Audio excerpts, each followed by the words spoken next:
又係喺個吊頸死咗咯。咁講咧，後尾輝仔係咪打咗好多堂齋之後就冇事啦？而家就冇事啦，即係嗰陣時就打咗好幾堂齋，咁跟住後尾又請法師同嗰個女鬼搞好多嘢，咁先至冇事咯。即係超度翻佢咁樣。哇！真係好凄慘嘅故事嚟㗎，都係。其實都幾凄慘啊，但係最凄慘就係到今時今日嗰個男仔，我哋都有時都會見到佢㗎。哦，係啊。係咩？即係輝仔你知？唔係啊，嗰個靈體嗰個女鬼男鬼啊。喂，點樣見佢啊？嗱，其實咧嗰間學校咧就隔離咧就係一啲屋嚟㗎，屋嘅後邊啊。咁嗰度大概有一條走廊，嗰條走廊我踩一部單車咧就係即係淨係可以過一部單車嘅啫，唔可以再有人啊諸如此類㗎啦。咁由嗰陣由我哋其實嗰陣時好多時都有咧小朋友咧都成日見到有一個男人嘅影咧，成日喺度圍住依間學校行來行去㗎啦。咁講完俾我哋聽之後咧，我哋先至發覺原來即係先至為意咯。哦，即係嗰個影就係佢啦。係啦，因為係嗰個校工，嗰個校工由佢哋發生呢件事，至到今時今日都仲喺度做緊嘅。哦，即係而家係仲喺度嘅。係啊。即係佢都認識佢哋兩個㗎。係識佢哋兩個，所以我哋就見過佢哋兩個啲相咯。但係點解唔拆嘅咧嚇？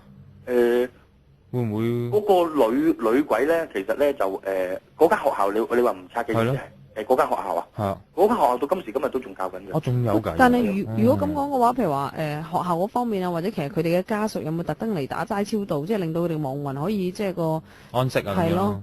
所以而家個井咧就應該個井咧裏邊嗰隻女鬼應該就已經冇咗㗎啦。因為超度咗啦，阿輝仔嗰件事。係啦，應該就係即係自從嗰件事咯。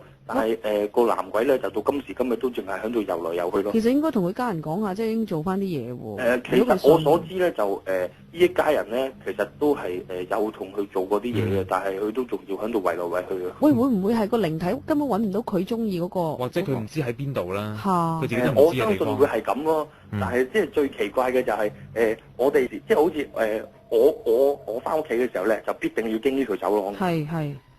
好多時經過大概係11點零鐘咧，我有時翻屋企嘅時候咧，就差唔多會見到佢嘅。一定見到佢添嘛？大概10次有7、8次。哇！即係晚晚都出現咁滯喎。係，其實係我哋問翻啲同學咧，因為其實今日咧係我哋啲同學聚會嘅。所以咧，我哋每年12月零咁上下初頭咧就好準時嘅，通常都係大概都係嗰日啦。咁但係咧，我哋褪下褪到而家咁上下早咗啦。陳生係咪成條村都知道嘅其實？其實呢件事就可以話係我哋條村裏邊嘅村民裏邊全部都知嘅。喂，咁講法咧，咁但係嗰間學校真係而家就係仲教緊㗎。係啊。咁有冇影響咗啲學生或者啲老師咁樣咧？冇啊，咁但係嗰個腳印咧就填咗啦。我早2、3年翻去睇嘅時候咧，就已經冇咗。即係填咗就冇出翻嚟。係啦，就已經冇咗嗰個腳印啦。咁同埋就學校裏邊嗰個井咧就整得好好啊，咁封咗啲鐵絲網啊，即係就算點跳都跳唔到落去啊咁樣咯。都應該，因為如果個印咧，大家會好驚添啊嗰個印。係啊，因為嗰陣時我哋其實都好驚咯，我哋就問佢即係初頭咧就唔驚啊，佢就只要話維修嘅時候可能有啲工人踩到落去啦。咁但係問好多次嘅時候，有好多時整咧都特登唔整個腳印啊，咁樣同埋咧有好多時咧就整之前咧就會裝香啊，嗰啲咁嘅嘢咧。咁我哋因為我哋學校我哋自己喺條村度住咧，有時唔使翻學都會經過噶嘛。但係而家仲有冇呢個傳聞㗎咁樣？其實學校裏邊嗰個井就已經冇㗎啦，冇呢件事發生啦。但係就個間屋圍住嗰個男鬼咧，就成日都喺度咯。我成日都見到佢。仍然仲有嘅。係啊，我早2日先見到佢啫嘛。哇！但係你一講到咧，好似真係見到個人咁平常噶喎，你睇下。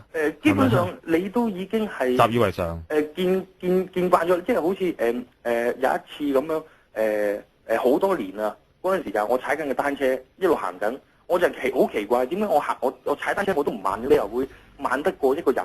佢行直我都追唔到佢嘅。喂，咁但係佢有冇見到你㗎？俾你嘅感覺？其實佢係永遠都會當你冇到咁樣咯。其實佢唔理你嘅。唔同空間啦，其實大家都。係啊，即係就算好多時咧試過咧就話大家面對面咁樣行啦，即係大家迎頭咁樣行嘅時候咧，行到咁上下咧就會不其然咁樣會避開佢嘅。不過咁講，即係佢咁樣死法，亦都係好唔甘心嘅。係啊，同埋咧，你會見到佢戴住頂帽，嗰頂帽咧係即係有條邊嗰啲咧，就會成日耷低個頭啊，咦揞揞咁，有時經過去嘅時候有聲添㗎。嚇！有聲添㗎，佢係啊，咦揞揞成日喺度唔知噏啲乜嘢咁㗎。哇！個頭就以為佢好似一個傻佬咁。其實成條村唔會做啲嘢嘅咩？即係就算你如果佢話宗教嘅嘢咁樣。其實但係反而咧好多時咧就問一啲嘅村民咧就話真係冇見過呢啲咁嘅事咯。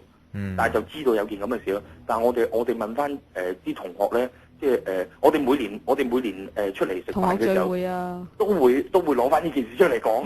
咁啊係，因為即係甚至乎阿輝仔出到嚟嘅時候，佢都會講翻呢件事咯。咁係你信嘅話，即係佢根本死過翻生添，可以咁講啊。佢自己即係講真，佢以前咧就真係低低地咁咯。但係經過呢件事之後咧，佢即係自從出咗嚟做嘢之後咧，佢就已經係一個好醒目嘅人咯。OK，好，唔該晒你啊，好，拜拜。